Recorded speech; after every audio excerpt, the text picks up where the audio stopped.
본 방송에서 제공하는 투자 정보는 투자 판단에 대한 조언입니다. 방송에서 제공하는 주식의 가치, 가격 상승 및 가격 하락에 대해서는 방송사에서 보장하지 않습니다.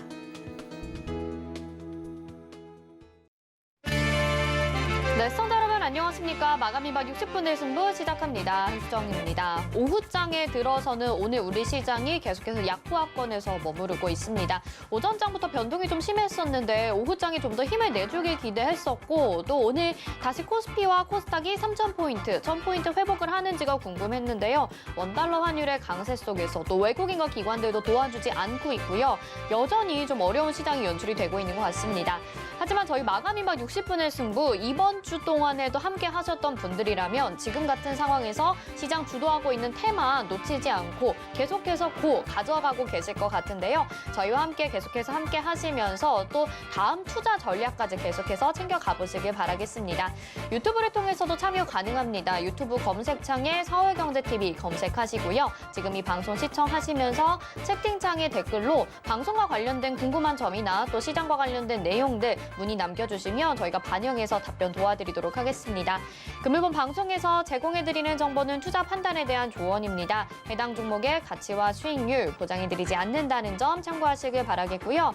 또 저희 서울경제TV와 서울경제신문은 당사의 브랜드입니다. 서울경제증권TV와는 무관하며 기타 유사 명칭에 주의하시기 바랍니다.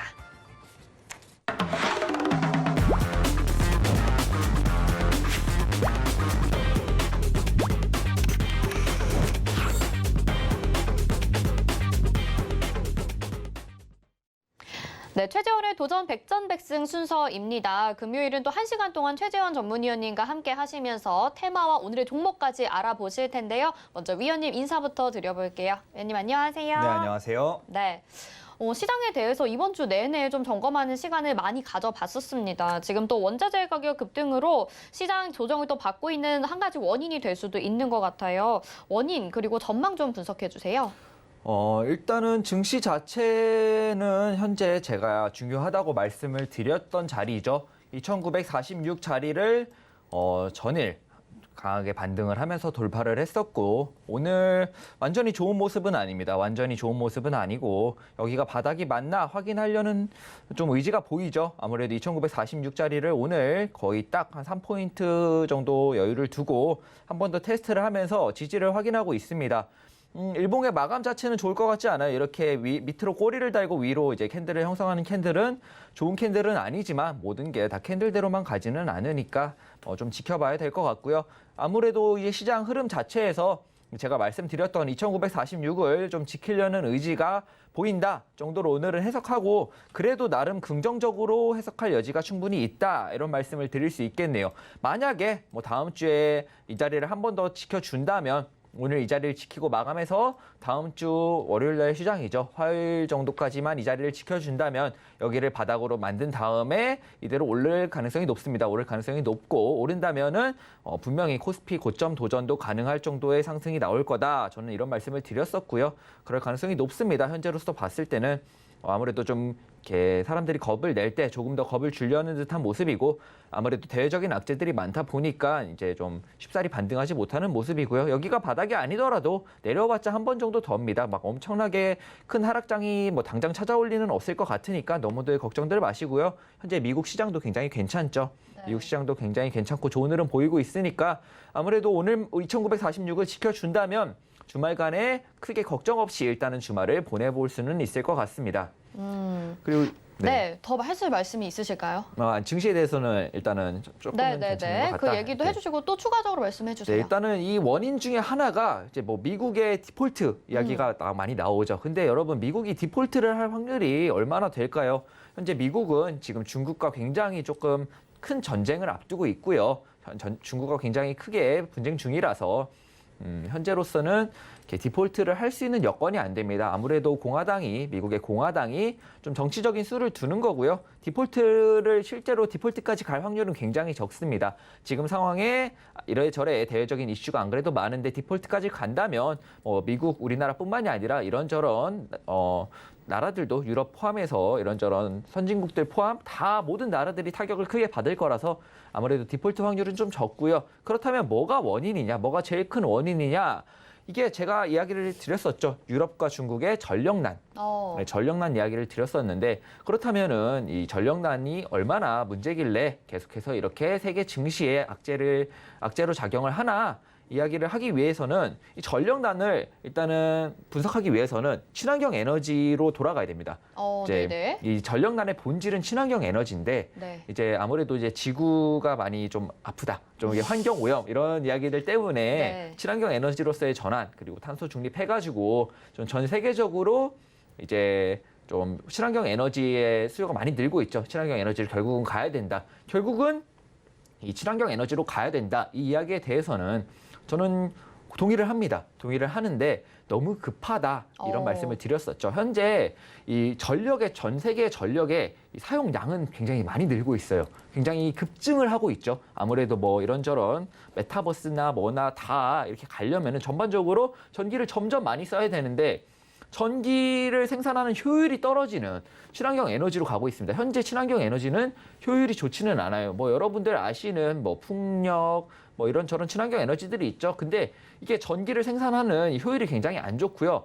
전기를 생산하는 효율이 제일 좋은 에너지는 원자력 에너지입니다. 원자력 에너지인데 다들 현재 효율이 안 좋은 친환경 에너지로 가다 보니까 전력난이 온 건데 그러면 이 문제에 대해서 좀 아무래도 원자재 가격이랑 계속 같이 갈 수밖에 없겠죠. 근데 사람들이 많이 착각을 하는 게 이 친환경 에너지를 사용을 하면은 점점 원자재를 안 쓰는 거 아니냐, 뭐 석탄, 석유 이런 거에 그렇게 사용이 생각이 들죠. 네, 점점- 그렇게 하기 위해서 친환경 쪽으로 가는 거잖아요. 네, 맞습니다. 그러면은 예전에 제가 들었던 말 중에 제일 웃겼던 말이 네. 친환경 에너지로 가면서 석탄과 석유를 안 쓰게 될 테니까 석탄과 석유의 가격은 점점 떨어지지 않겠냐, 원자재 가격이 점점 떨어지지 않겠냐라고 네. 생각들을 많이 하시더라고요. 그럴 것 같은데요. 결국엔 사용을 하지 않으니까. 근데 이게 굉장히 잘못된 생각이라는 게 이게 이 원자재들이 부족해서 줄이는 게 아니잖아요. 아무래도 네. 환경을 위해서 공급을 줄이는 거잖아요. 근데 이 친환경 에너지들은 아까 말씀드렸다시피 효율이 잘 안 나온단 말이죠. 이 원자재를 태우는 뭐 화력이나 원자력에 비해서 이런 원자재를 태우는 거에 비해서는 효율이 굉장히 안 나옵니다. 그렇기 때문에 전 세계의 전기 사용량은 늘어가고 있고 근데 이제 에너지 자체는 친환경 에너지로 효율이 점점 떨어지는 에너지를 사용하다 보니까 이제 점점 전기가 부족해지죠. 근데 원자재를 공급 제한이 있습니다. 공급을 제한돼 있어요. 왜냐하면 일단 제한을 시켜버려서. 친환경으로 가다 보니까 좀 정책적으로 제한이 많이 되어 있죠. 이거를 풀려고 해도 선진국의 이제 젊은 층들이 이제 우리의 미래를 위해서는 지금 당장 힘들더라도 이 친환경 에너지로 계속 가야 된다. 당장에 다시 와가지고 화력 사용량을 늘리고 원자력을 다시 좀 많이 사용하고 이렇게 갈 수는 없다. 이렇게 계속 주장을 하면서 현재 그냥 단순하게 그래 석탄 석유 많이 쓰자 이렇게 갈 수는 없게 돼버린 상황입니다. 아무래도 좀 전 세계적으로 정책적인 제한이 있기 때문에 공급은 계속해서 제한이 되고 있고 에너지는 점점 부족해지고 전기는 점점 부족해집니다. 이게 바로 뭘로 이어지냐면 원자재 가격의 중기적 장기적인 상승으로 이어질 확률이 높습니다. 그렇네요. 생산량이 적게 되다 보니까 공급량이 적어지다 보니까 가격이 오를 수밖에 없겠네요. 네, 그렇죠. 네. 그리고 이번에 일어난 사태는 제가 이전에도 한번 말씀을 드렸었는데 영국에서 시작이 되었습니다. 영국은 이제 풍력 의존도가 굉장히 높아요. 왜냐하면 바다가 있고 저쪽에서 바람이 불어오다 섬이잖아요. 보니까. 네, 맞습니다. 바람이 이제 북쪽에서 많이 불어오다 보니까 굉장히 풍력의 의존도가 높은데 하필 올해 바람이 안 불어서 전기가 굉장히 부족해지는 상황에 이제 두 번째로 많이 의존을 하던 천연가스. 천연가스를 이제 딱 의존을 하려고 보니까 러시아가 우리 공장에 불이 났다. 천연가스 공급이 힘들다. 근데 이게 러시아가 정말 뭐 불이 난 게 아니고요. 이 일어나는 원인을 또 본질적으로 찾아보자면 이 러시아의 유럽으로 가는 천연가스의 파이프라인이 어딜 통과하는지 혹시 아시나요?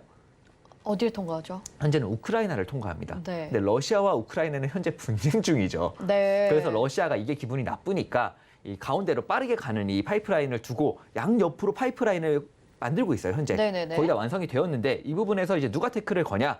미국이 태클을 걸죠. 그러지 말자, 그러지 말아라. 이렇게 태클을 거니까 러시아가 기분이 나쁜 겁니다. 기분이 나빠가지고 천연가스의 주도권은 러시아가 쥐고 있고 대부분의 공급을 러시아가 쥐고 있는데 나는 나랑 지금 분쟁하고 있는 우크라이나를 통과하기가 싫어. 그러니까 파이프라인을 양쪽으로 빼겠다. 이렇게 이야기를 했는데 미국이 반대를 하니까 내 말대로 할 거야라고 지금 어느 정도 시위를 하고요. 미국이 네. 그러니까 어느 정도 발을 빼는 모습을 보였습니다. 그래가지고 이제 푸틴 대통령이 그렇다면은 이제 중국과 유럽에 일어나고 있는 이 전력난을 좀 해결하기 위해서 천연가스 공급을 확대할 의향이 있다 이런 발표를 한 거고요. 그렇게 되면서 이제 천연가스 공급이 좀 다시 풀리면은 당장의 급한 전력난은 해결이 되면서 원자재 가격이 좀 단기적으로는 하락세를 맞을 수 있습니다. 왜냐하면 현재 석탄 가격도 그렇고 천연가스 가격도 그렇고 좀 단기적으로 굉장히 많이 올랐어요. 이렇게까지 좀 급등을 해도 되나 싶을 정도로 굉장히 많이 급등을 했고요. 유가는 이전부터 올랐다 치더라도 최근 이제 천연가스와 석탄 가격이 굉장히 빠르게 올랐죠. 빠르게 올랐으니까 단기적으로는 조금 조정세를 받을 거다. 굉장히 급하게 올랐으니까 급락으로 조정을 좀 받다가 근데 이제 제가 아까 말씀드렸죠. 친환경 에너지를 포기할 게 아니라면은 중기적, 장기적으로는 원자재 가격이 계속해서 오를 수밖에 없다. 왜냐하면 공급이 계속해서 제한되고 네. 전력의 사용량은 늘어나니까 계속해서 증가하는 추세고 근데 공급이 제한되어 있는 상황이면은 공급이 제한되고 수요는 느니까 가격은 올라갈 수밖에 없죠. 이런 원인 때문에 지금 계속해서 많은 전문가들이 중기적, 장기적으로는 원자재 가격이 많이 오를 것 같다 이런 예상을 하는 거고요. 뭐 당장의 문제가 아니라 좀 중기적, 장기적인 관점에서 말씀을 드린 거니까 이 부분은 이렇게 해석을 하시면 될 것 같습니다. 네, 굉장히 자세하게 무슨 세계사 수업을 듣는 것처럼 설명을 해주셨는데요. 결국에는 친환경 에너지로 가기에는 아직은 좀 섣부른 상황인 것 같습니다. 그러다 보니까 이전에 사용하던 그 원자재 가격들이 가파르게 상승할 수밖에 없는 상황인데요. 그래서 원자재 가격은 앞으로 중기적으로는 상승할 거다라고 예측을 하고 계신 것 같습니다. 시장에 지금 원자재 가격 상승도 좀 악영향으로 작용을 하고 있죠. 이런 부분들 체크하시면서 대응 전략 세우시면 될 것 같고요. 여기에 대해서 또 궁금한 점 있으신 분들은 노란 톡방 들어오실 수 있게 샵 0082번으로 최재원 보내주시면 되겠습니다. 자, 지금 친환경 에너지 얘기를 해주고 계시는데 이런 가운데 어제 또 문재인 대통령이 뭐 수소 선도 국가를 도약을 하겠다라고 발표를 하면서 뭐 기업과 정부의 협업이 중요하다. 원팀을 만들겠다. 그리고 내용을 보니까 뭐 대학에도 뭐 수소 관련 학교를 만든다라고까지 이야기를 할 정도로 수소에 굉장히 힘을 쏟고 있는 것 같아요. 이 내용이 예전부터 조금 이어져 왔었거든요. 올해 들어서. 근데 이 투자 관점에서는 어떻게 바라봐야 될지 궁금해요. 일단은 수소는 단기적인 관점에서는 정말 괜찮습니다. 왜냐하면은 현재 정권에서 수소를 밀고 있죠. 현재 정권에서 수소를 밀어주고 있고 관련돼서 정책들도 많이 나오고 지원도 많이 나오기 때문에 단기적인 관점에서 수소는 굉장히 괜찮습니다. 다만 이게 조만간 대선이 있죠. 조만간 대선 후에 만약에 정권이 교체된다면 그 정권이 수소를 계속해서 밀어줄 거냐라는 관점에서도 한번 지켜봐야 되고요. 여러분들이 자꾸 이제 제가 뭐 정치권 이야기를 자꾸 하는데 천연가스 이야기도 그렇고 결과적으로 우리가 사는 세상은 다 정부가 있고 이 정부를 통제하는 이렇게 관리하는 정치인들이 다 있기 때문에 이걸 완전히 무시하고 갈 수는 없습니다. 계속해서 의식을 좀 해야 되고요. 아무래도 지금 정부는 수소를 밀고 있다. 그러니까 수소는 단기적으로는 괜찮다 이렇게 볼 수는 있는데 네. 이 수소가 과연 대체 에너지로서의 기능이 어떠한가를 좀 보자면 제가 이전에도 한번 말을 했다가 굉장히 좀 안 좋은 말들을 많이 들었었는데 네. 수소는 아직 멀었습니다. 이게 굉장히 좀 본질적으로 안고 있는 이제 폭발의 리스크가 있죠. 굉장히 위험한 에너지고 폭발의 리스크도 있고 말씀드렸듯이 수소는 대체 에너지인데 이 수소 에너지를 만드는데 석탄이 97%가 들어갑니다. 그럼 결국에 석탄을 사용하는 거네요. 그렇죠. 네. 이게 그렇다면은 그냥 석탄을 태우는 거랑 그냥 이 석탄 97%를 이용해서 수소 에너지를 만드는 거랑 뭐가 더 효율이 좋냐 하면은 당연히 그냥 석탄을 태우는 게 효율이 더 좋습니다. 다만 미래를 위해서 계속해서 연구와 개발이 이루어지고 있는 거고 이 수소 에너지가 석탄을 이용하지 않고 석탄을 좀 줄이면서 수소 에너지를 만들 수 있게까지 오기까지는 좀 많은 시간이 걸릴 것 같다. 이런 이야기를 제가 이전에도 드렸었고요. 그리고 또 본질적인 문제가 하나 있죠. 아까 말씀드렸던 폭발의 문제도 있고 가격이 비쌉니다.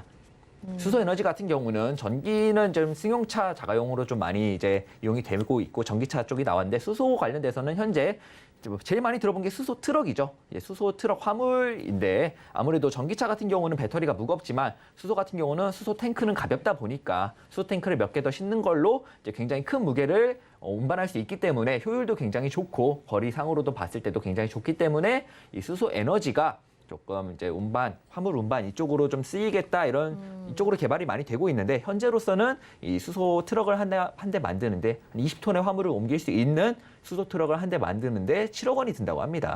약 7억 원 정도가 드는데 그럼 이걸 대체 얼마에 팔 거냐 네. 이런 문제도 있고요. 과연 한 8억, 9억, 10억을 들여가지고 화물 트럭을 살 거냐 화물업을 하는 사람들이 이런 문제로 돌아가 볼 수 있겠죠. 그렇기 네. 때문에 현재로서는 폭발의 리스크 그리고 이제 대체 에너지로서의 기능을 하려면 석탄을 좀 줄여야겠죠. 만드는데 석탄을 줄여야 되고 일단은 좀 상용화 되려면 가격적인 부분까지 잡아야 되기 때문에 좀 에너지적으로 어떤가라고 본다면 조금 더 시간이 필요하다라는 말씀을 드릴 것 같고 좀 투자로서는 어떠냐 하면은 계속해서 연구가 이루어질 거고요. 시행착오가 있겠죠. 아직까지 대체 에너지로 사용이 가능해 보인다지 확실하게 가능하다로는 알 수가 없습니다. 그 정도인가요? 본질적인 네. 문제들이 아직 해결되지 않았기 때문에 그렇지만 계속해서 연구할 의지가 있고 현재로서 봤을 때는 그리고 현재 정부에서 우리나라는 밀어주고 있기 때문에 단기적으로 봤을 때는 좀 큰 시세 상승을 보여줄 수 있는 테마가 아닌가 이렇게 보고 있습니다. 네, 알겠습니다. 수소와 관련돼서는 단기적으로 보는 게 좋겠다라는 말씀을 도와주셨습니다. 친환경 테마 사실 쉽지는 않아 보입니다. 하지만 여러분들 계속 관심 있게 보시면 좋을 것 같고요. 자, 이제는 도전 백전백승 오늘 어떤 특징적인 테마가 있었는지 확인해 보는 시간입니다. 확인하고 고스톱 알아볼 텐데요. 먼저 어떤 테마가 있었는지 화면으로 만나보시죠.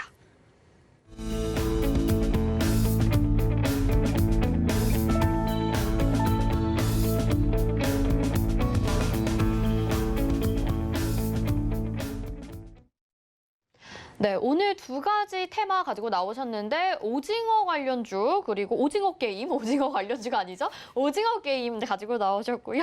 전고체 배터리 가지고 나오셨습니다.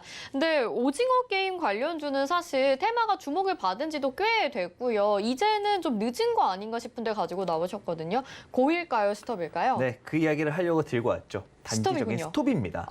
네. 네네. 왜 그런지 설명 부탁드릴게요. 일단은 어제 반등 자리였어요. 어제 굉장히 좋은 반등 자리에서 반등이 좀 강하게 나왔는데 이제 호재가 뭐였냐면 오징어 게임 2의 제작 가능성. 네, 근데 이거 모르는 사람이 있나요? 다 알죠. 그죠? 이제 노출이 다 됐죠. 그렇죠. 네. 오징어 게임 보셨죠? 네, 봤습니다. 마감 단계에서 끝날 때 네. 2의 여지를 남겨놓고 마감을 했습니다. 맞아요. 마무리를 그렇게 했는데 오징어 게임이 그냥 흥행을 한 것도 아니고 대히트를 쳤는데 당연히 2는 나오는 겁니다. 당연히 네. 2는 나오는 건데 그걸 지금 와서 그게 정말 큰 호재냐라고 물어보면 당연히 아니죠. 그냥 주가 부양. 단기 반등 자리에서 주가 부양을 하려고 쓴 재료 같고요.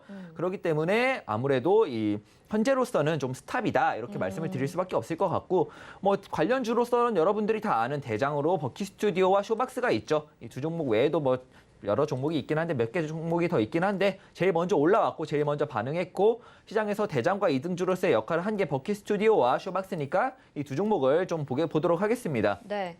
이 버키 스튜디오 같은 경우는 제가 100원 얼마? 어쨌든 2,000원대 2,000원 초반대에 추천을 했죠. 추천을 해가지고 단기적으로 봤을 때 2배 이상 올랐던 100% 이상의 수익률을 굉장히 빠르게 거뒀던 그런 종목인데요. 뭐 이런 종목 찾는 거 어렵지 않습니다. 제가 뭐 보고 있는 종목들 아니면은 백전백승에서 드리는 종목들 뭐 좀 나중에 보면은 이렇게 올라가 있을 수도 있는 종목들이 많이 섞여 있습니다. 네. 그렇기 때문에 이런 종목 찾는 건 어렵지 않고요. 근데 다만 여기까지 이제 목표가를 여기까지 끌고 올 수 있느냐의 문제겠죠. 이렇게 좀 한 번에 올라주는 종목이 있는가 하면 위아래로 흔들면서 올라가는 종목이 있고요. 이 종목 같은 경우는 제가 2,000원 초반대 추천해서 4,000원 후반대까지는 갈 거다. 갈 수 있다. 저는 이제 목표가까지 정확히 여기까지 제시를 했던 그런 네. 종목이기 때문에 굉장히 잘 올라왔고요. 제가 이거를 바닥부터 목표가까지 얼추 맞춘 만큼 굉장히 이 종목에서는 빠삭하게 잘 알고 있다고 자신을 합니다. 그냥 버키 스튜디오만 놓고 봤을 때 장기적으로 보면은 추가 상승의 여지는 굉장히 있습니다. 일단은 장기적인 추세를 이제 뚫었어요. 조정을 좀 받고 다시 올라갈 거예요. 이 버키 스튜디오는. 근데 100%, 200% 여기서 200%, 300% 더 갈 수 있는 종목인 건 맞습니다. 부정하지 않는데요. 그렇게 그냥 여기서 안 팔고 갖고 있다가 조정 다 맞고 또 장기 투자해가지고 다 기다리는 것보다 저항 부분을 정확하게 읽고 저항 부분에서 저항을 맞는다 싶으면 매도를 한 다음에 저점에 다시 와서 저점에 왔을 때 좋은 자리 왔을 때 다시 사서 더 올라갔을 때 팔면은 그만큼 주식수도 많이 살 수 있고 그렇죠. 그냥 같은 가격이라도요 팔고 다시 사면 주식수가 많아집니다. 아무래도 이제 네네. 복리의 개념인데 네. 그렇기 때문에 이제 굳이 이렇게까지 갈 필요가 없죠. 그러니까 현재로서는 좀 단기 저항 라인인 버키 스튜디오로만 보면은 4,850원에서 5,200원까지의 저항 라인을 현재 돌파하지 못하고 있습니다. 아무래도 그냥 단순히 반등 개념으로만 보는 게 제일 좋을 것 같고요. 어제 터진 것보다 거래량이 더 터졌는데도 4,850원을 돌파하지 못했죠. 물론 여기서 한 파동 더 갈 수도 있습니다. 갈 수도 있는데 고점에서 터진 거래량들이 예사롭지 않고 적지 않고 현재 여기 저항 부분을 돌파하지 못하고 있습니다. 호재라고 나온 그 오징어 게임 시즌 2 뭐 호재는 아닌 것 같지만 시즌2 이야기에도 불구하고 돌파하지 못하고 있기 때문에 단기적으로는 이 버킷 스튜디오만 봐도 스톱인 것 같고요. 아무래도 버킷 스튜디오 차트에 대해서는 저보다 더 잘 아는 사람은 아마 없지 않을까 이런 말씀을 드릴 수 있겠죠. 아무래도 네. 제가 밑에서부터 갖고 온 종목이고 저항 부분까지도 정확히 맞췄으니까 네. 그렇기 때문에 아무래도 좀 추가 조정의 가능성이 굉장히 있어 보인다 이런 말씀을 드릴 수 있을 것 같고요. 네, 2,170원에 매수하셔서 수익 네. 잘 챙기셨으니까 이제는 그러면 정말 스톱이겠네요. 이제 단기적으로 스톱 그리고 네. 좀 내려왔을 때 버킷 스튜디오 같은 경우는 다시 볼 수 있습니다. 네. 다시 볼 수 있던 자리에 이제 또 제가 말씀을 드리겠죠. 백전백승 종목으로든 뭐든. 네. 그렇기 때문에 버킷 스튜디오는 단기적으로는 추가적인 조정세가 예상되니까 일단 스톱. 그리고 쇼박스도 마찬가지입니다. 쇼박스는 버킷 스튜디오보다는 차트가 좋아요. 오늘 더 상승 많이 했잖아요. 네, 이 종목 같은 경우 오늘 좀 추가적으로 상승을 했는데 이거는 이제 더 가는 건 오징어 게임 관련이라고 볼 수는 없습니다. 원래 대장은 버킷이었고 아무래도 차트상에 이 쇼박스는 제가 종목을 상담 시간이었던 것 같아요. 이 시간이었던가 아니면 주유소 3부에서 좀 상담을 했던 종목인데 그 이후로 올라갈 거다 이런 말을 했었어요. 올라갈 거다 이런 말을 했었는데 정말 이렇게까지 급등을 할 줄은 사실 네. 몰랐고요. 그럼 현재 오늘은 오르는 이유가 추가적으로 어떤 부분이 있다고 보시는 그냥 거예요? 차트상으로는 더 오를 자리였어요. 근데 오늘 신고가를 갱신하면서 거래량이 너무 많이 터졌죠. 이제 슬슬 고점 의심을 해봐야 되는 자리입니다. 왜냐하면은 제가 항상 말씀을 드리죠. 신고가를 갱신할 때 거래량이 이전에 제일 많이 터졌던 거래량이랑 비슷하거나 그 이상 터지면은 슬슬 고점 신호다 이런 말씀을 드렸는데 아무래도 차트상 버킷보다는 조금 덜 올랐고 장기적인 관점으로 봐도 슬슬 큰 저항대를 거의 다 왔습니다. 큰 저항대 거의 다 왔고 조금 더 한 번 정도 더 오를 수 있겠지만 아무래도 한 8,100원, 200원 정도를 돌파는 못할 것 같다. 이렇게 보기 때문에 이 쇼박스 역시도 차트상으로 봤을 때는 지금으로서는 스톱이 왔고 좀 단기적으로 조정세를 거친다면 그때 다시 볼 수 있지 않을까 이렇게 보고 있는데 아무래도 버킷보다는 현재는 차트가 좋아요. 딱 봐도 좋죠. 딱 봐도 좋은데 이제 여기서 더 갈 거냐 아닌가에는 다음 주 화요일, 수요일을 보면서 8,200원이나 300원 부근의 저항대에서 어떻게 움직여주는지 버킷이랑 비슷한 움직임을 보여준다면 조정세겠고요. 네. 정말 다시 한번 강하게 돌파해서 8,300원 위에서 마감을 한다 하면은 이 종목은 정말 훨훨 날아가겠죠. 그렇지만 그 가능성은 현재로서는 조금 조정의 가능성보다는 조금 더 적다. 조정의 확률이 조금 더 높다. 이런 식으로 이렇게 볼 수 있겠네요. 아무래도 네. 대장인 버킷 스튜디오의 움직임도 그렇고. 알겠습니다. 버킷 스튜디오가 오징어 게임 관련주 대장주라고 볼 수 있었는데 저희는 미리 진작에 이 종목을 관심 있게 보고 오징어 게임 흥행과 엮여서 상당히 수익을 잘 챙겨 가신 분들이 있으실 것 같습니다.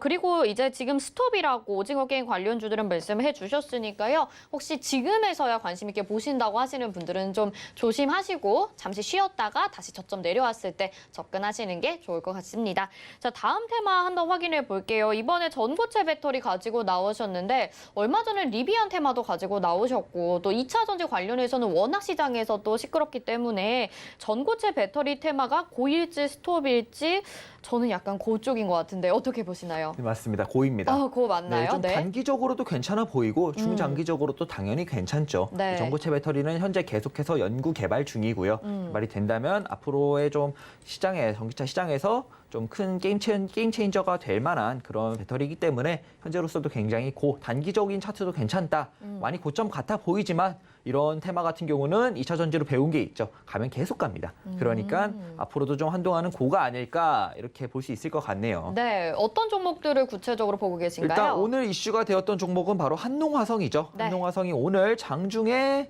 좀 많이 올랐다가 좀 다시 내려왔는데요. 장중에 18%, 19%까지 올랐었습니다. 장중에 19%까지 올랐다가 현재 4%대에서 좀 조정을 받으면서 내려왔는데 보면은 차트만 봤을 때는 고점이 의심이 굉장히 많이 되는 차트입니다. 네. 고점이 의심이 많이 되는 차트인데 거래량이 많이 터졌죠. 많이 터졌는데 이런 자리라고 해서 이렇게 거래량이 터졌다고 해서 쭉 내리기만 하는 게 아니라 지지라인을 좀 지켜준다면 이렇게 내리더라도 지지라인을 지킨다면 다시 한번 그대로 급등세를 이어가는 경우가 많더라고요. 특히 2차 전지나 이런 배터리 관련주들은. 그럼 아까 쇼박스 같은 차트랑 사실 다르지 않은 거 아닌가요? 쇼박스 같은 차트랑은 다르진 않는데 비슷한데 테마가 다르죠. 테마가 다르기 때문에. 그렇죠. 중장기적으로 봤을 때 계속해서 수요가 몰릴 수밖에 없는, 계속해서 수급이 몰릴 수밖에 없는 테마인 이 전고체 배터리와 이제 오징어 게임 이제 승행을 성공했다고는 하나 이제 슬슬 안 본 사람도 없고 이제 슬슬 관련주 이슈가 끝났다라고 모르는 사람들도 보시는 없고 거고. 시즌 2 네. 나올지 몰랐던 사람도 없으니까 아무래도 좀 단기적인 관점에서 봤을 때는 이 테마랑은 좀 확연히 테마가 다릅니다. 그래서 테마 따라서 움직임도 달라지고요. 이제 전고체 배터리는 2차 전지 테마를 좀 참고해 봤을 때 굉장히 끝도 없이 올라가는 걸 저희는 한번 경험했잖아요. 그렇기 때문에 함부로 고점 예측은 좀 위험하다. 저도 이걸 배웠고요. 그렇기 때문에 현재 조금 안 좋은 움직임 같아 보이지만 이대로 내려오더라도 21,000원에서 19,900원 정도. 그러니까 2만 원에서 21,000원짜리를 크게 이탈하지 않는다면 다시 한번 좀 강한 상승세를 이어갈 확률이 높다. 이렇게 보고 있습니다. 굉장히 보면은 이 상승할 때 양봉에 대비해서 이 자리에서 하루 이틀 3, 4, 5거래일 동안 나온 거래량이 적지 않아요. 5거래일 동안 나온 거래량이 엄청나게 많은데 이 뜻은 매도도 많았지만 5거래일 동안이나 이 자리에서 매수를 받은 사람들이 있다는 소리입니다. 네. 5거래일 동안이나 이렇게 고가권에서 거래량이 굉장히 많이 나왔고 이 양봉의 거래량은 이미 하루 이틀 만에 다 넘었죠. 그렇게 치고도 3거래일이 더 거래량이 나왔는데도 이 자리에서 크게 밀리지 않았습니다. 크게 밀리지 않고 이 자리를 좀 단단하게 지켜주고 있는 모습이고요. 그렇기 때문에 내려오더라도 아마 2만 원에서 2만 1,000원 자리를 지켜줄 확률이 높다. 이렇게 볼 수 있을 것 같아요. 네. 그렇기 때문에 오늘 좀 이슈가 되었던 한농화성만 보더라도 이 자리를 지키고 올라갈 것 같다. 여기 깨지고 내려와 준다면 정말 감사합니다 하고 매수를 받을 만한 테마겠죠. 다만 고점이라고 무서워하지 말고 2만 원에서 2만 1,000원 정도를 지켜준다면 그때도 매수 관점으로 좀 지켜볼 수 있을 것 같다라는 생각에서 단기적으로도 고일 확률이 있고 중장기적으로는 당연히 고겠죠. 네. 그리고 이제 관련주로는 CIS 비슷한 차트입니다. 신고가 갱신하고 이 부분에서 움직임을 보여주고 있는데 참 차트의 모양으로만 보자면 단순히 모양으로만 보자면 한농화성보다는 괜찮아요. 한농화성보다는 괜찮고 이 자리 17,500원 정도를 크게 이탈하지 않는다면 이 종목 역시도 좀 단기적으로도 고를 이어갈 확률이 높다. 단기적인 상승세와 급등세를 이어갈 확률이 높다라고 볼 수 있겠고요.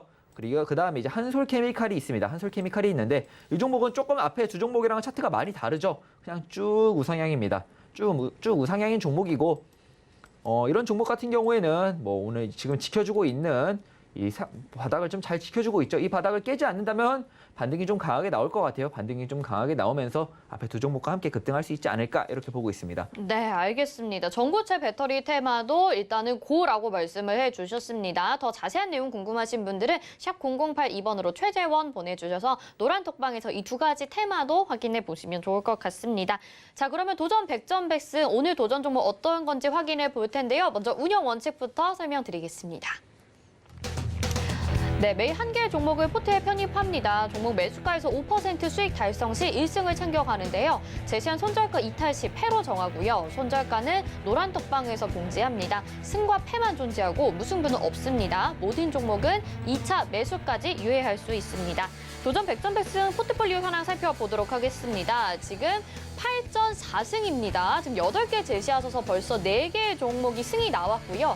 코아스, 노랑풍선, 현대해상이 오늘 또 승을 챙겨갑니다. 여기서 최종 확인하실 수 있고 이즈미디어와 코데즈 컴바인은 계속 도전 중입니다. 다음 종목들 보겠습니다.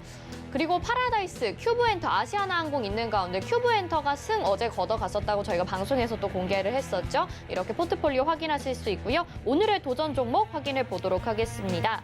오늘 단기 저항 돌파라고 하시면서 광진실업 가지고 나오셨습니다. 네, 현대해상도 승을 또 챙겨갔습니다. 그리고 오늘의 도전 종목은 광진실업인데요. 광진실업 일단은 매수가부터 미리 좀 알려주시면 좋을 것 같아요. 일단은 이 종목은 제가 매수가를 바로 드리고 싶은데 네. 제가 볼 때보다 3%나 올랐어요. 3%나 올라서 오늘 네. 종가로 매수를 드리긴 좀 힘들 것 같고요. 네. 이 종목이 만약에 제가 매수가를 드렸는데 화요일이나 수요일에 매수가를 안 주고 바로 날아가 버린다면 이 종목은 편입시키지 않겠습니다. 네. 이 종목은 지금 매수를 하는 거는 조금 위험할 것 같고요. 위험하진 않아요. 가긴 갈 것 같은데 조금 더 좋은 매수가를 아무래도 차지하는 게 쉽겠죠. 좋겠죠, 아무래도. 아무래도 시가총액이 또 작다 보니까. 그러니까 이제 매수가를 좀 중요한 지지 라인인 5,770원보다 한우가 위인 5,790원, 5,800원으로 드릴게요. 네. 여유 있게 5,800원으로 드릴 테니까 다음 거래일에 5,800원에 매수를 좀 걸어 놓으시면 될 것 같아요. 5,800원에 매수를 걸어 놔서 사진다면 좋은 거고 만약에 매수가를 안 주고 날아간다면 그냥 편입을 안 시키는 걸로 하겠습니다. 네, 너무 욕심을 또 안 부리신 거 아닌지 5,800원의 매수가를 제시를 해주셨습니다. 이렇게 조금 여유 있게 지금 매수가를 제시를 해주셨는데 혹시라도 오늘 말고 월요일, 화요일까지도 보고 매수가까지 오지 않는다면 이 종목은 편입하지 않겠다고 말씀하셨지만 저희가 들어봐야 될 것 같아요. 이따 잠시 후에 광진실업 왜 가지고 나오셨는지 들어보도록 하겠고요. 현재 포트폴리오에 있는 종목들 또 AS도 부탁드리도록 하겠습니다. 일단 현대해상이 네. 오늘 승을 또 거둬서 다행이거든요. 현대해상 또 짧게 리뷰해 주시면 좋을 것 네, 같아요. 현대해상 같은 경우는 이제 제가 매도가를 27,950원이라고 노란톡에서 고지를 했죠. 네. 27,950원이라고 고지를 했는데 이때 27,900원을 가고요. 이날도 27,800원을 가더니 답답한 흐름을 보이더니 드디어 오늘 돌파를 하면서 28,200원을 주었습니다. 장기적으로 봤을 때는 더 갈 수 있는 종목이죠. 아무래도 금리 인상이랑 테이퍼링 관련주, 아무래도 보험 쪽이다 보니까 아무래도 이제 안정자산으로 포함되면서 더 갈 수도 있을 것 같은데 현재로서 일단 저희 프로그램의 취지는 5% 일단 달성하면 성공이기 때문에 일단 성공을 달성했고요. 추가적인 상승 역시 좋습니다. 만약에 내려와 준다면 이 종목은 다른 종목은 고려해보겠다 했지만 이 종목은 만약에 다시 내려와 준다면 무조건 편입시키는 걸로 하겠습니다. 다시 한번 노려보는 걸로 하겠고요. 일단은 다행히 27,950원을 오늘 돌파해줘서 어려운 장에 다행히 안심이다. 네. 이렇게 정리할 수 있겠네요. 네, 매수가 26,500원을 제시를 해주셨습니다. 그리고 5% 수익 챙기셔서 챙기신 분들 축하하다는 말씀 드리겠고요. 자, 이제 지금 50대 50이에요. 2주 동안 저희가 진행을 했는데 뭐 연휴도 있었고 해서 총 8개의 종목이 제시가 됐고 그중에서 4승을 거두고 있습니다. 그런 가운데 좀 부진한 종목들도 있잖아요. 이즈미디어 같은 경우에는 어떻게 할까요? 이지미디어 같은 경우는 이제 원래는 제가 이런 방송에서 코데지 컴바인을 추가 매수를 말씀드리고 손절가까지 제시를 하겠다 말씀을 드렸었는데 네. 코데지 컴바인이 좀 중요한 자리를 회복을 하면서 손절가도 추가 매수도 필요가 없어졌습니다. 없어졌고 이 종목은 이렇게 올라와 버리면은 그냥 조만간 다시 올리겠다라는 의지를 확인할 수 있었고요. 그렇다면은 그 다음으로 부진한 종목인 이지미디어의 추가 매수를 좀 고려해 볼 수밖에 없겠죠. 이지미디어 같은 경우는 여기서 만약에 한 번 더 밀려서 18,250원 부근을 온다면 제가 방송에서 추가 매수를 말씀을 드릴 겁니다. 추가 매수를 말씀을 드릴 건데 일단은 오늘 지켜주는 모습이죠. 다시 한번 지켜주는 모습이고 증시 자체도 2,946을 지켜주고 있어서 현재로서는 당장 추가 매수가 필요하다 이런 뜻은 아니고요. 혹시나 한 번 더 이탈한다면 추가 매수를 고려해 보겠다. 추가 매수가 필요하다 이런 말씀을 드리는 거고요. 이 종목 같은 경우에는 추가 매수를 진행하게 된다면 그 자리에서 손절가까지 같이 제시를 드릴 겁니다. 지금 당장 추가 매수하라는 뜻 아니니까 지금 함부로 하지 마시고 제가 만약에 내려온다면 18,250원 부근까지 내려온다면 그때 추가 매수해라 이렇게 말씀을 드리겠습니다. 알겠습니다. 자, 이즈미디어 또 자세한 전략 받아보고 싶으신 분들은 샵 0082번으로 최재원 보내주시면 될 것 같습니다. 자, 이렇게 계속해서 5%씩 저희가 입절을 하면서 그래도 수익 꽤 챙기신 분들 많으실 것 같은데 오늘의 도전 종목이 광진실업입니다. 근데 약간은 대중적이진 않은 종목 같아요. 어떤 종목인지 설명 좀 해주세요. 어떤 종목인지 저도 몰라요. 지금 한번 회사를 볼까요? 어떤 회사인지? 네네, 어떤 회사죠? 네, 본강 일단은 스테인리스강 전문 제조업체라고 하네요. 네, 금속 업종에 들어가 네, 있고요. 자동차 부분 쪽이라고 보니까 자동차 부품 관련주 쪽으로도 엮여 있는 것 같은데 일단은 제가 이 종목을 왜 바로 오늘 따라가지 말라고 이런 말씀을 드렸냐면요. 시가총액 보세요. 379억입니다. 맞아요. 379억인데 이제 방송 보시고 이제 여러분들이 한 번에 다 같이 매수를 딱 들어가면은 세력이 화들짝 놀라겠죠. 뭐야? 어디서 들어왔어? 막 이렇게 생각을 할 수 있기 때문에 당장에 좀 종가에 급하게 매수보다는 아무래도 좀 내려왔을 때 다음날 아랫꼬리를 줄 때 매수하는 게 조금 더 현명해 보인다 이런 말씀을 드렸고요.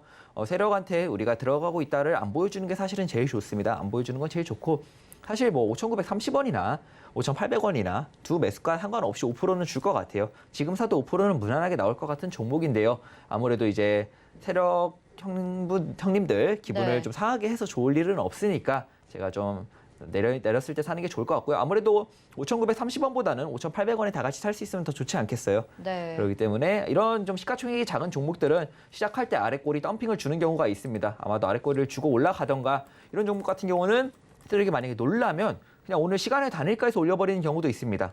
다음날 갭을 띄우려고, 다음 거래일에 갭을 띄우려고 시간의 단일가에서 올려버리는 경우도 있기 때문에 그럴 경우는 보내주는 걸로 하고 좀 만약에 다시 내려와 준다면 아래 꼬리에서 5,800원 부근에서 체결을 하는 걸로 하겠습니다. 네. 중요한 자리인 조금 더 아래죠. 5,700원, 한 20원, 30원 부근을 오늘 돌파를 해주면서 좀 강하게 오늘 돌파를 해주면서 추가적인 상승 의지를 굉장히 잘 보였다고 생각을 하고요. 이렇게 한번 보인 이상 최소한 여기 반등세를 조금 이어간다면 한 반등 자리까지는 오지 않을까. 한 7,300원에서 한 400원 정도까지는 반등세를 이어갈 것 같습니다. 그렇기 때문에 지금 사도 사실 5%는 무난하다 이렇게 볼 수 있겠지만 아무래도 매수가를 제가 좀 지정해야 되고 많은 분들이 다 살 수 있게 좀 안정적으로 살 수 있게 좀 매수가를 제시해드려야 되는 입장에서 좀 오늘은 조금 보수적으로 제시를 드렸고요. 네, 5,800원. 근데 이게 철강주잖아요. 네. 사실 근데 중국 리스크도 있고 지금 철강 가격도 상승하고 있으니까 광진실업 같은 경우 철강주의 흐름으로 따라가지 않을까요? 그건 아닌가요? 그럴 수도 있고 아닐 수도 있겠죠. 그러면은 좀 하락 쪽으로 무게를 두시는 분들도 많더라고요. 근데 차트상으로 일단은 본인이 이제 올라가겠다라고 의지를 내비추니까 물론 여기서 반등으로 끝난다면 하락할 수는 있습니다. 근데 다만 차트가 이제 나는 단기적으로는 오를 거다라고 주장을 하는 입장에서 굳이 그 철강주로 엮이면서 더 내려갈 것 같다라고 해서 이 단기 시세를 무시할 수는 없고요. 이제 저희 프로그램 취지 자체가 5% 익절이잖아요. 지금부터 여기 7,200원 정도까지는 좀 여유 있게 반등이 나올 것 같습니다. 여기까지 꼭 간다는 게 아니고 여기까지 반등을 기대해 볼 수 있다. 좀 무난할 것 같다. 그런 의지를 좀 보여주고 있다. 이 종목이 이런 말씀을 드리는 거고 그렇기 때문에 저는 중장기적으로 봤을 때 아니면 조금 더 시간이 지나고 봤을 때 반등 후에 내릴 수 있겠습니다. 내릴 수 네. 있겠지만 반등은 나온다는 거, 반등의 의지를 보여주고 있다 이런 말씀을 드리면서 단기적으로는 돌파를 하면서 반등 의지를 보였기 때문에 5% 한번 가져가 보도록 하겠습니다. 네, 광진시로 5,800원을 매수가 가지고 나오셨습니다. 지금 관련된 궁금증 많으실 것 같은데요. 더 자세한 내용 궁금하시거나 손절가 궁금하신 분들은 샵 0082번으로 최재원 문자 보내주시기 바라겠습니다. 노란톡방 들어오실 수 있고 실시간으로 또 전략 받아보면서 대응해보시길 바라겠습니다. 이어서 마감 예상 체결지수 확인하겠습니다. 네, 현재 코스피가 0.08% 하락을 하고 있습니다. 약보합권에서 오후장 들어서 계속 움직이고 있고요. 2,956.97포인트로 오늘도 3,000포인트에는 도달하지 못하는 모습 나타나고 있습니다. 분봉상의 흐름 체크해 보도록 하겠습니다. 오전장만 해도 괜찮은 흐름이다라고 생각이 들었었는데 오후장에 주춤하면서 저점을 기록하고요. 반등이 살짝 나타나긴 했지만 그래도 2,956포인트 정도에서 움직이고 있는 모습 확인하실 수가 있습니다. 수급 상황 체크해 보도록 하겠습니다. 외국인과 기관의 매도세 나오고요. 개인들이 오늘도 매수를 해줍니다. 개인들이 4,833억 원 매수 우위, 기관이 4,406억 원, 외국인이 819억 원 매도 우위 보이고 있습니다. 시가총액 상위 종목들 1위부터 5위까지 보시죠. 삼성전자 3분기 실적 가이던스 나왔습니다. 하지만 보합권에서 움직여주면서 오늘도 71,600원 정도에서 움직이고 있고요. SK하이닉스가 1.99%, 계속해서 증권사 리포트에서 목표가 하향 조정을 내놓고 있습니다. 93,800원에 거래되고 있고 10만 원 이탈했죠. 네이버가 1.27% 하락하면서 38만 8,500원. 삼성바이오로직스는 1.60% 상승합니다. 82만 8,000원에 거래되고 있고요. 삼성전자 우선주가 1%의 강세 보여주고 있습니다. 6위부터 10위 확인해 보시죠. 네, 혼조세 나타내고 있는 가운데 카카오도 오늘 네이버 따라서 부진하고요. LG화학이 3.66% 상승하고 삼성 SDI 2.70% 상승. 현대차와 기아 오늘 자동차주들의 강세가 그래도 보여지면서 기아가 시총 상위 종목 10위 자리를 지킵니다. 셀트리온이 11위로 밀려났습니다. 다음 코스닥 시장으로 가보겠습니다. 코스닥이 0.01% 그래도 간신히 빨간불을 켜고 있습니다. 953.49포인트 현재 거래되고 있고요. 분봉상의 흐름 체크해 보도록 하겠습니다. 오전장의 상승세 보여졌지만 역시 오후장에 힘들었죠. 다시 반등 구간 나타나고 있기는 한데요. 오늘 상승으로 마감할지 하락으로 마감할지는 지켜봐야 될 것 같습니다. 다음 수급 상황 체크해 보도록 하겠습니다. 역시 코스닥에서도 개인들만이 매수를 해주고 있고요. 기관이 1,133억 원, 외국인이 2,214억 원 매도 우위 보여지고 있고요. 코스닥 스톡 상위 종목들 1위부터 5위까지 보겠습니다. 셀트리온 헬스케어가 그래도 2.77% 반등 물량이 나오고요. 89,100원에 거래되고 있습니다. 에코프로비엠 2.93%로 오늘도 강세 보여지고 있고 LNF도 5.61%로 강한 상승세 18만 2,700원까지 거래가 되고 있습니다. 펄어비스는 쉬어가고요. 2.87% 하락하면서 8만 8,100원에 거래되고 있고요. HLB도 2.38%로 5만 1,100원으로 오늘 코스닥 시총 상위 종목 1위부터 5위까지가 그래도 괜찮은 모습 보여지고 있습니다. 6위부터 10위 확인해 보시죠. 혼조세 나타내고 있는 가운데 셀트리온 제약이 2.54%, 또 CJ E&M이 0.24% 상승하고 있습니다. 여기까지 보겠습니다.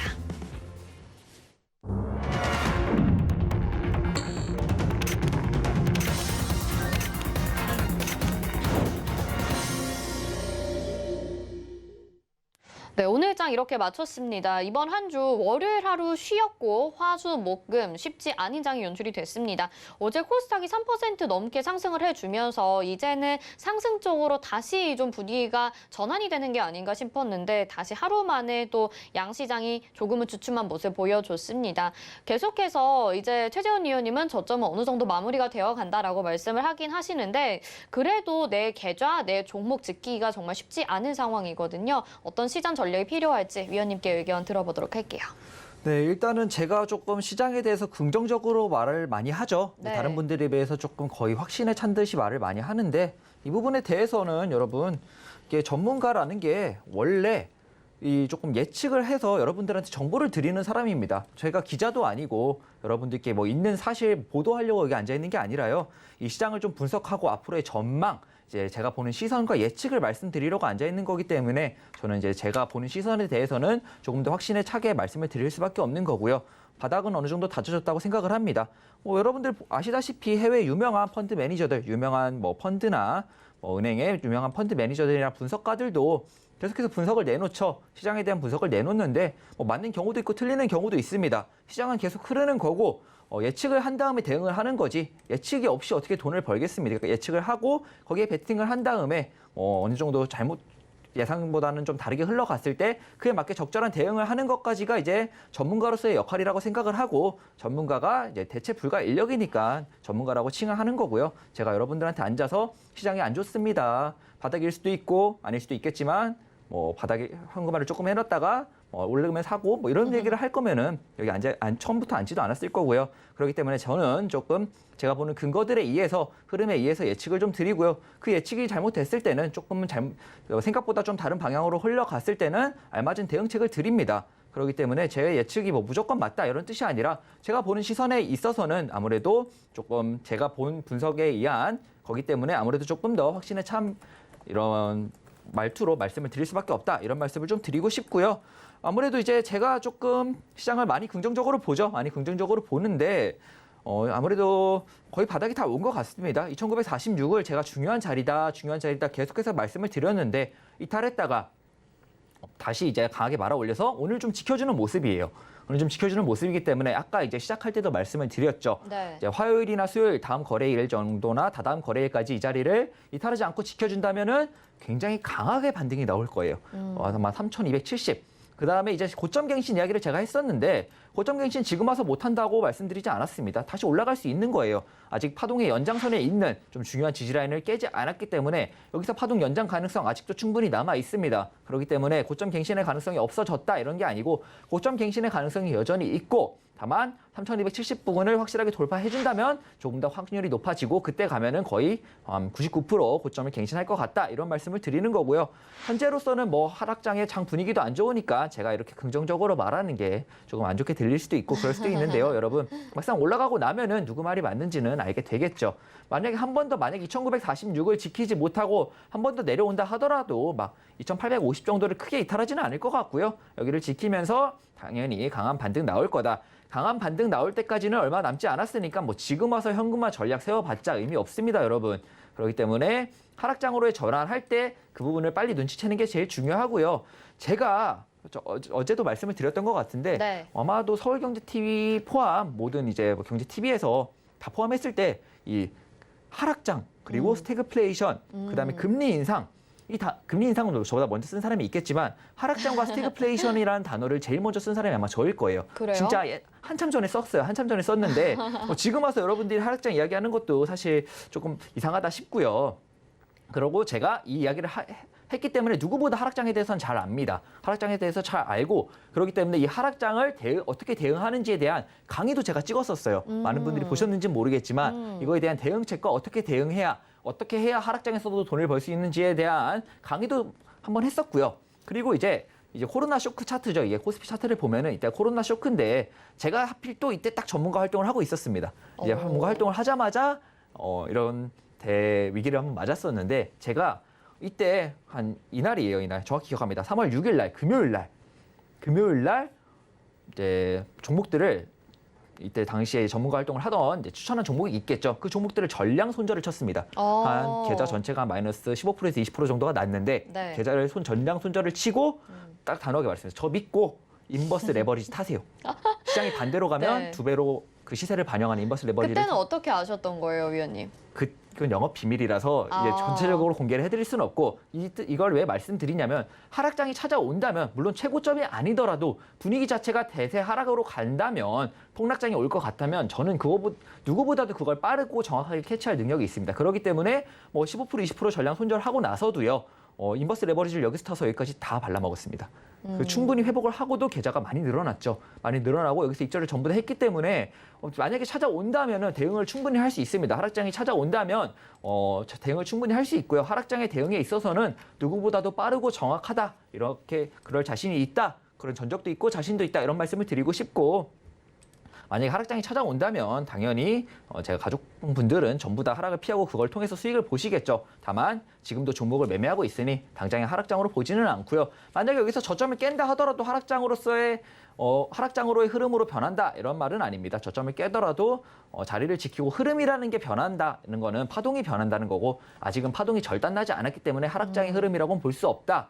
그냥 힌트를 드리자면 파동의 절단이 하락장의 힌트다 이렇게 말씀을 드릴 것 같고요. 현재는 절단이 나지 않고 연장을 해가고 있으니까 현재로서는 하락장이라고 볼 수 없다. 만약에 하락장이 온다면 나는 그걸 피해서 수익까지 낼 자신이 있다. 이런 말씀을 드리고 싶고 아무래도 하락장에 대해서 제일 먼저 언급을 한 만큼 네. 그 가능성을 모든 좀 세계적인 정세와 함께 다 분석을 하면서 네. 예측을 하고 있고요. 현재로서는 하락장으로서의 전환 흐름 하락장 흐름으로서의 전환 확률은 굉장히 낮다. 이런 말씀을 드릴 수 있을 것 같아요. 네, 위원님 말씀을 듣는데 뭔가 조심스러운 마음이 시청자분들도 약간 느껴지시나 본데 지금 유튜브에서 위원님 멘트 수위 조절하셔야 되는 거 아니냐고 이렇게 말씀하셨거든요. 그만큼 근데 또 확신과 자신이 있으시기 때문에 여러분들에게 이렇게 말씀을 드릴 수가 있는 것 같습니다. 지금 시장 너무 어렵다고들 말씀을 하시지만 그래도 아직까지 상승 파동 안에 있다라고 우리 최재원 위원님은 말씀을 해주고 계시니까요. 너무 어렵게 생각하실 게 아니라 시장을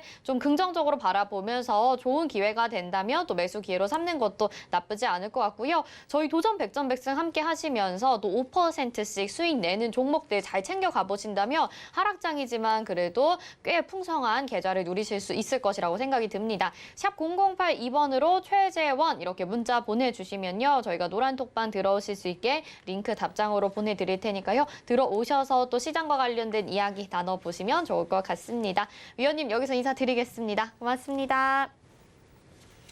네, 마감인방 60분의 승부 여기서 마치도록 하겠습니다. 금일본 방송에서 제공해드린 정보는 투자 판단에 대한 조언입니다. 해당 종목의 가치와 수익률 보장해드리지 않는다는 점 참고하시길 바라겠고요. 또 저희 서울경제TV와 서울경제신문은 당사의 브랜드입니다. 서울경제증권TV와는 무관하며 기타 유사명칭에 주의하시기 바랍니다.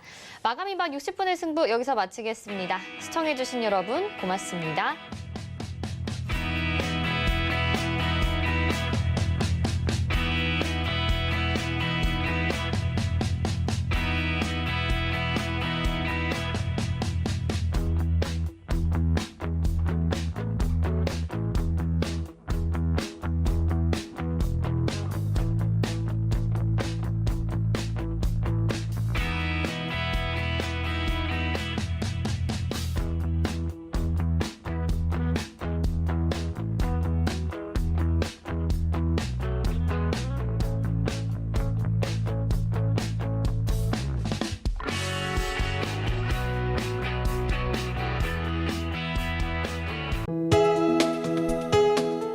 본 방송에서 제공하는 투자 정보는 투자 판단에 대한 조언입니다.